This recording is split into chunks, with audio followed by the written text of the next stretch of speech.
एक छोटे से गांव में गौतमी नाम की एक माँ रहती थी।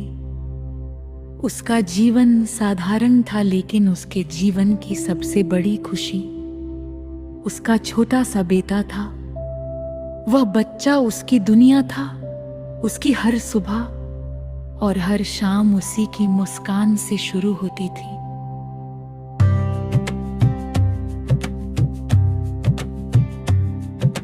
गौतमी अपने बेटे को देखकर अक्सर सोचती थी कि यही उसका सहारा है, यही उसकी जीवन की रोशनी है। लेकिन एक दिन अचानक किस्मत ने ऐसा मोड़ लिया जिसकी उसने कभी कल्पना भी नहीं की थी। उसका बेटा अचानक बीमार पड़ गया।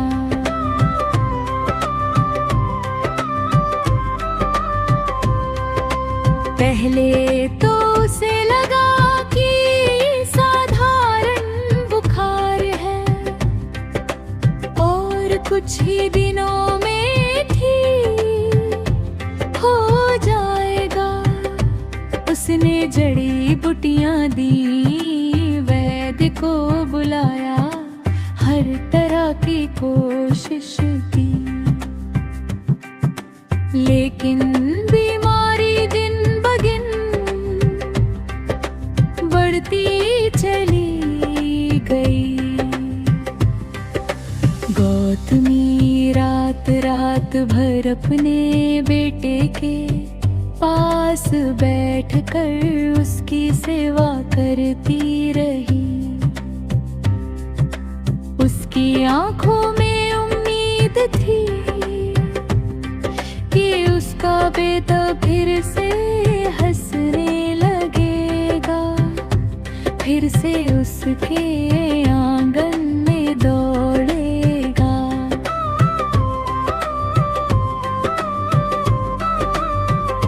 लेकिन एक सुबह ऐसा हुआ जिसने उसके जीवन को हमेशा के लिए बदल दिया।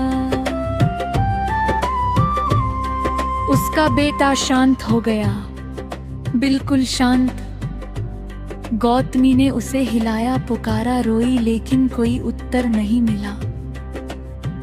उसका बेटा अब इस संसार में नहीं था। ये सत्य उसके लिए स्वीकार करना असंभव था।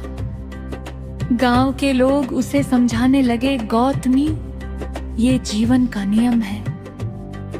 जो जन्म लेता है उसे एक दिन जाना ही पड़ता है। लेकिन एक माँ का दिल ये बात कैसे मान लेता। गौतमी अपने बेटे को गोद में लेकर गांव की गलियों में घूमने लगी। वह हर घर के दरवाजे पर जाकर कहती, कृपया मेरे बच्चे को बचा लो, कोई दवा दे दो, कोई मंत्र बता दो। लोग उसे दया भरी नजरों से देखते, लेकिन कोई भी उसके बच्चे को वापस नहीं ला सकता था। दिन ढलता गया, लेकिन गौतमी का दुख कम नहीं हुआ। उसकी आंखों से आंसू लगातार बहते रहे। उसका मन पूरी तरह टूट चुका था। तभी गांव के एक बुजुर्ग ने उसे देखा। उन्होंने उसकी हालत समझी और धीरे से कहा, गौतमी, इस संसार में एक ऐसे महापुरुष हैं जो लोगों के दुख दूर करते हैं। वे करुणा और ज्ञान के सागर हैं। लोग उन्हें बुद्ध कहते हैं। शायद वही तुम्हें सही मार्ग दिखा सके।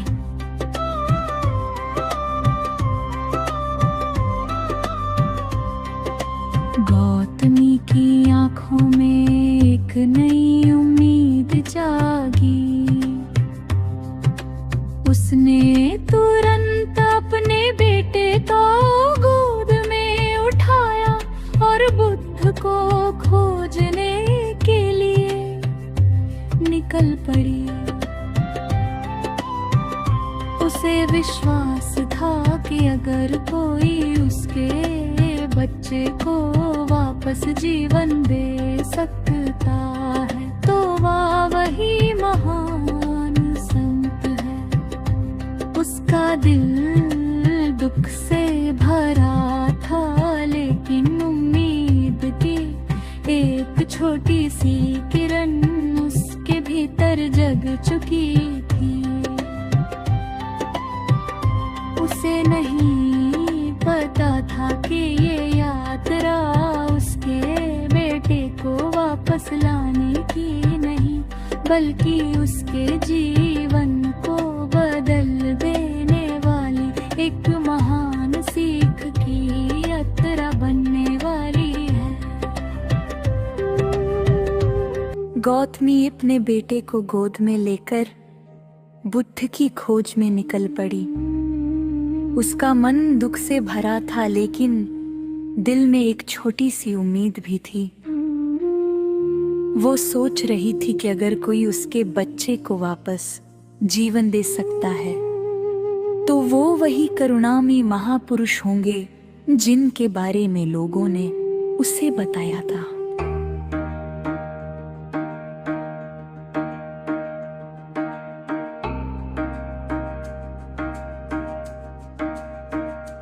काफी देर तक चलने के बाद वहाँ उस स्थान पर पहुंची जहाँ बुद्ध अपने शिष्यों के साथ बैठे थे।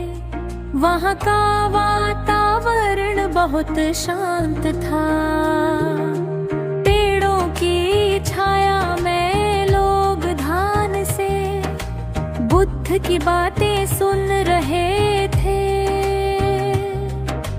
उनके चेहरे पर गहरी शांति और करुणा झलक रही थी।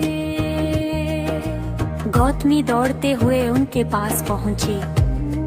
उसकी आंखें आंसुओं से भरी हुई थी और उसका दिल दर्द से टूट चुका था। वह बुद्ध के सामने घुटनों के बल बैठ गई और रोते हुए बोली, भगवान, कृपा करके मेरे बच्चे को जीवित कर दीजिए। ये मेरा सब कुछ है। इसके बिना मैं जी नहीं सकती। आप महान हैं, आप चमत्कार कर सकते हैं। वहां बैठे लोग गौतमी की पीड़ा देख कर बहुत दुखी हो गए, लेकिन बुद्ध शांत भाव से उसे देख रहा। गौतमी की आंखों में करुणा थी, उनके चेहरे पर गहरी समझ भी झलक रही थी। बुद्ध ने बहुत कोमल स्वर में कहा, माँ, मैं तुम्हारी पीड़ा समझता हूँ। उनकी ये बात सुनकर गौतमी और भी रोने लगी। उसे लगा कि अब जरूर कोई चमत्कार होगा। तभी बुद्ध ने धीरे से कहा, अगर तुम अपने बेटे को जीवित देखना चाहती हो तो तुम्हें मेरे लिए एक छोटा सा काम करना होगा। गौतमी की आंखों में तुरंत चमक आ गई। उसने तुरंत कहा, मैं कुछ भी करने को तैयार हूँ, बस मेरे बच्चे को वापस जीवन दे दीजिए। बुद्ध ने शांत स्वर में कहा,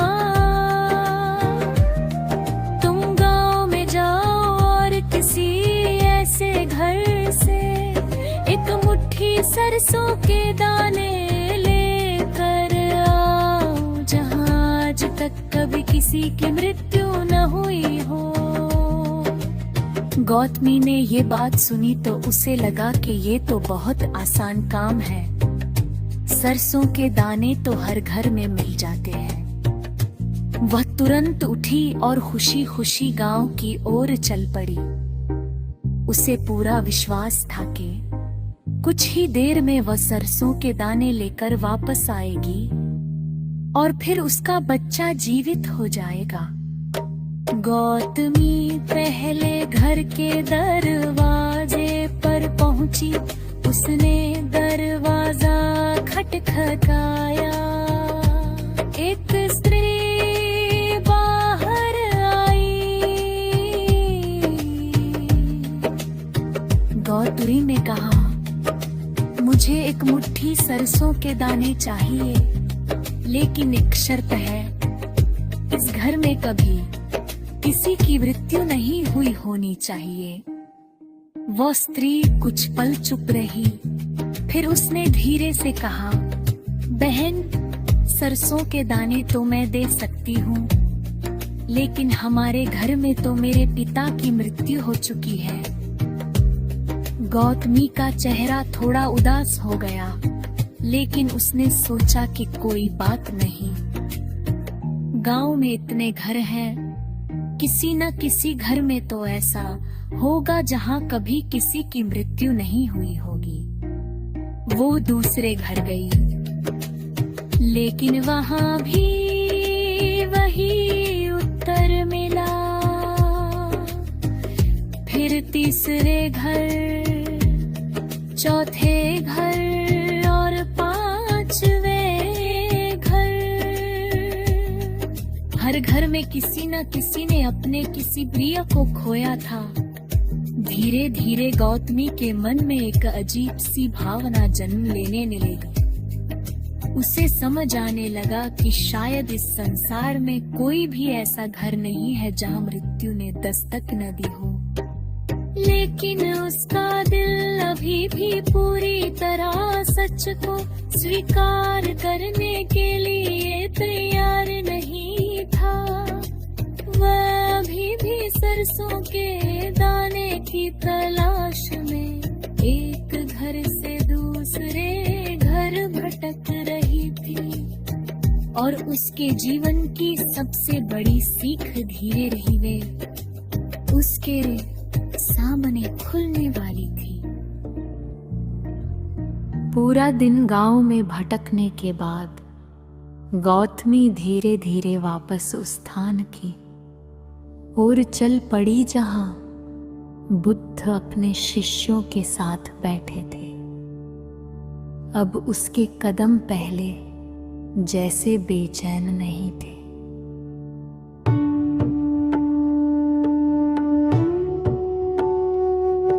उसका मन थका हुआ था, लेकिन उसके भीतर एक नई समझ जन्म लेने लगी थी। सूरज डूबने लगा था। आकाश में हल्की लालिमा फैल गई थी। गौतमी ने अपने बेटे को देखा। उसका चेहरा बिल्कुल शांत था, जैसे गहरी नींद में हो। लेकिन अब गौतमी का दिल धीरे धीरे उस सच्चाई को स्वीकार करने लगा था, जिसे वो सुबह तक मानने को तैयार नहीं थी। जब वह बुद्ध के पास पहुंची तो वहां फिर वही शांत वातावरण था। लोग ध्यान से उनकी वाणी सुन रहे थे। गौतमी धीरे से उनके सामने आकर खड़ी हो गई। बुद्ध ने उसकी ओर देखा।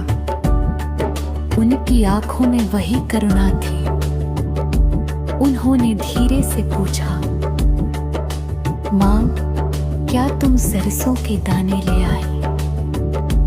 गौतमी की आंखों में आंसू भर आए, लेकिन इस बार उसके आंसू पहले जैसे बेकाबू नहीं थे।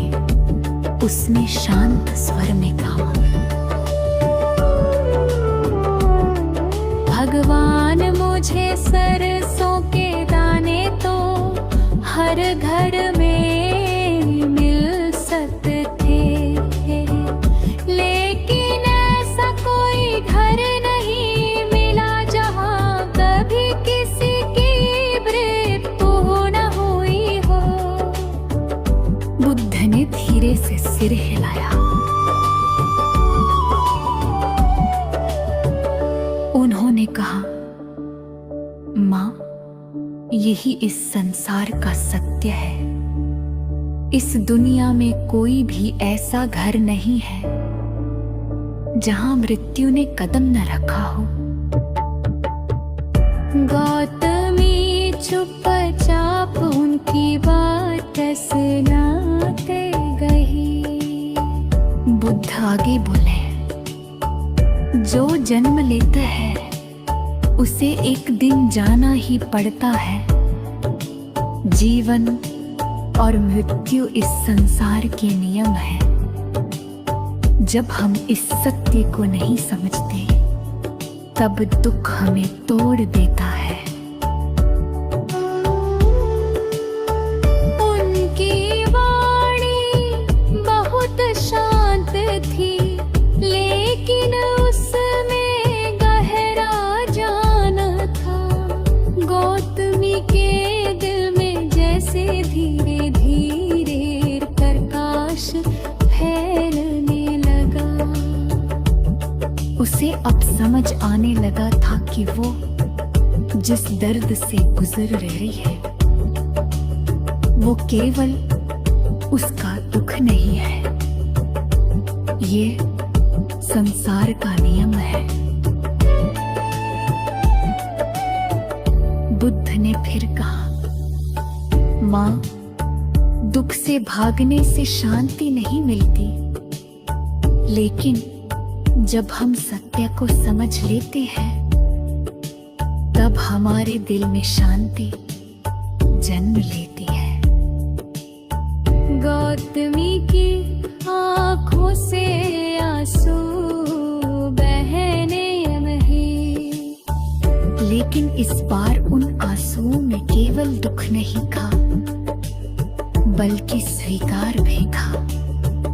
उसने धीरे से अपने बेटे के शांत चेहरे को देखा। अब उसका मन पहले की तरह टूट नहीं रहा था। वह समझ चुकी थी कि उसका बेटा अब वापस नहीं आएगा,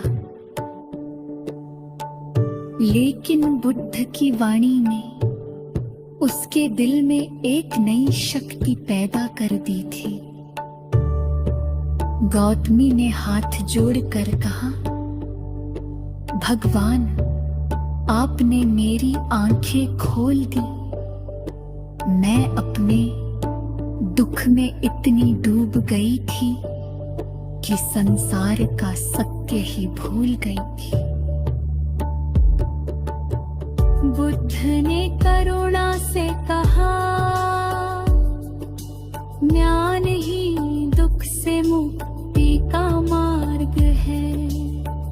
उस क्षण गौतमी के दिल में एक नई शुरुआत जन्म ले रही थी। अब वह पहले जैसी दुख से टूटी हुई मां नहीं थी। वह सत्य को समझने की राह पर कदम रख चुकी थी, और यही समझ उसके जीवन को एक नई दिशा देने वाली थी।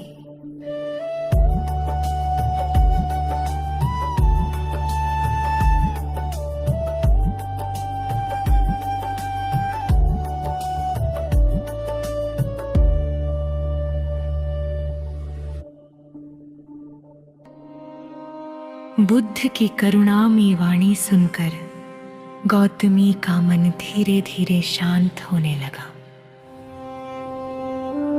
उसका दिल अभी भी दुख से भरा था, लेकिन अब उस दुख में एक नई समझ भी जुड़ गई थी।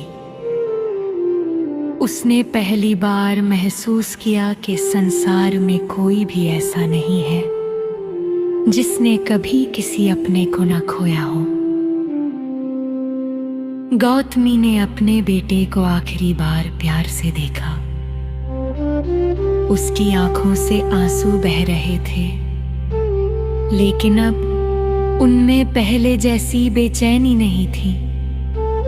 अब उन आंसुओं में एक गहरा स्वीकार था।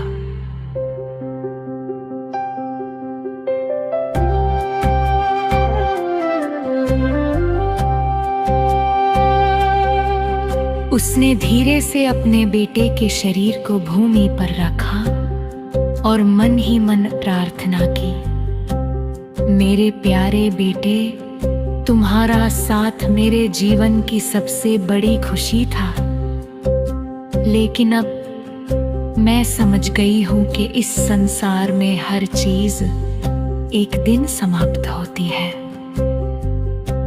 गांव के कुछ लोग ये दृश्य देख रहे थे। वे भी भावुक हो गए।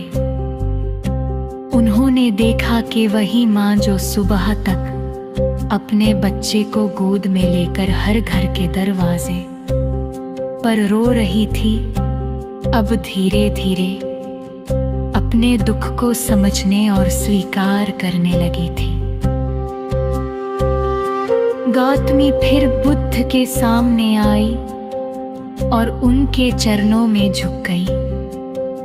उसने कहा, भगवान, आज मैंने जीवन का सबसे बड़ा सत्य समझ लिया है।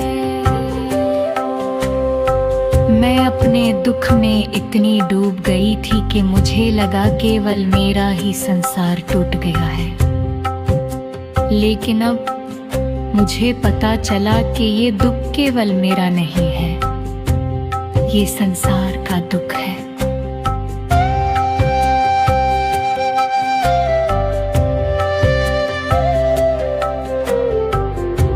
बुद्ध ने बहुत शांत स्वर में कहा, माँ, जब मनुष्य ये समझ लेता है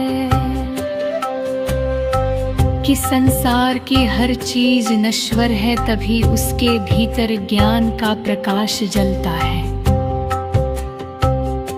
उनकी बात सुनकर गौतमी के मन में एक गहरी शांति उतरने लगी। अब उसका मन पहले जैसा बेचैन नहीं था। उसे महसूस हुआ कि दुख से भागने से शांति नहीं मिलती, लेकिन सत्य को स्वीकार करने से मन हल्का हो जाता है। गौतमी ने बुद्ध से कहा, भगवान, मैं भी आपके बताए मार्ग पर चलना चाहती हूँ। मैं अपने जीवन को ऐसे जीना चाहती हूँ जिससे मेरे मन में शांति और करुणा बनी रहे। बुद्ध ने उसे आशीर्वाद देते हुए कहा, जो मनुष्य सत्य को समझ लेता है और करुणा के साथ जीवन जीता है, वही वास्तव में दुख से मुक्त हो जाता है। उस दिन गौतमी का जीवन बदल गया। वह जो सुबह तक अपने दुख में पूरी तरह डूबी हुई थी, अब ज्ञान की राह पर चलने के लिए तैयार थी। उसने समझ लिया था कि जीवन में सुख और दुख दोनों आते हैं, लेकिन जो व्यक्ति सत्य को समझ लेता है उसका मन कभी टूटता नहीं। धीरे धीरे गौतमी बुद्ध की शिक्षाओं को अपनाने लगी।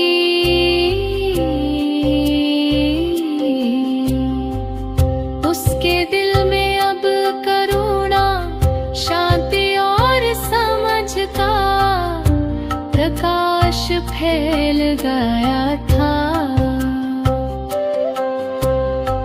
उसकी कहानी पूरे गांव में फैल गई। लोग कहते थे कि एक माँ का गहरा दुख उसे बुद्ध के पास ले गया और वहीं से उसे जीवन का अमृत ज्ञान मिला।